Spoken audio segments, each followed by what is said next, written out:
नमस्ते बच्चों, आज हम शुरू करते हैं रॉबर्ट फ्रॉस्ट की first poem dust of snow. Dust of snow, इसमें डस्ट माने होता है कण, ऑफ स्नो माने बर्फ़ के कण।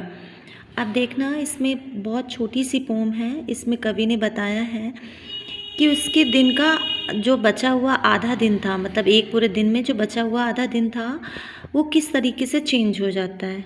इस पोम में रॉबर्ट फ्रॉस्ट जी ने बताया। चलिए देखते हैं।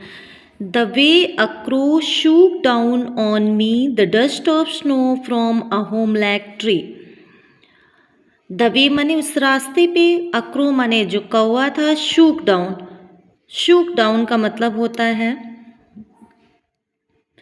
बर्फ के कणों को नीचे गिराना। डस्ट ऑफ स्नो माने बर्फ के कणों को, शूक डाउन का मतलब होता है हिलकर गिरना।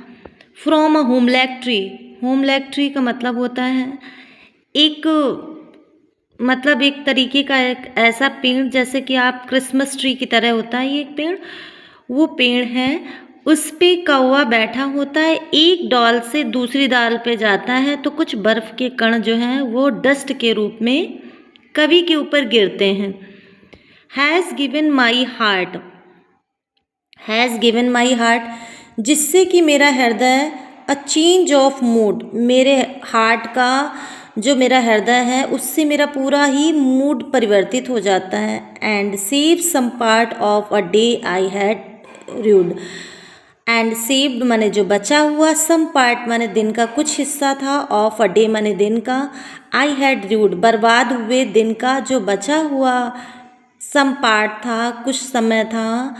उस समय को, हमारे मूड को कौवे के द्वारा एक जगह से दूसरे जगह जाने पर जो डस्ट ऑफ स्नो है, बर्फ़ के जो कण गिरते हैं, उससे पूरा मेरा मूड जो है वो परिवर्तित हो जाता है, चेंज हो जाता है। और कभी बड़ा अच्छा सुखद महसूस करता है, उसको बहुत अच्छा लगता है।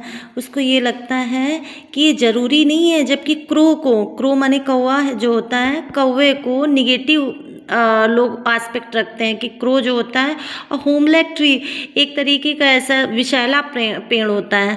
होमलैक ट्री जो होता है वो विषैला पेड़, इसको भी अपशगुन लोग मानते हैं, लेकिन ऐसा नहीं होता है। इसमें कवि कहना चाहते हैं कुछ ऐसी चीज़ें होती हैं जो आपके, ये ज़रूरी नहीं है कि कोई भी चीज़ अपशकुन है तो वो आपको डिस्टर्ब करेगी, ऐसा कुछ नहीं होता है।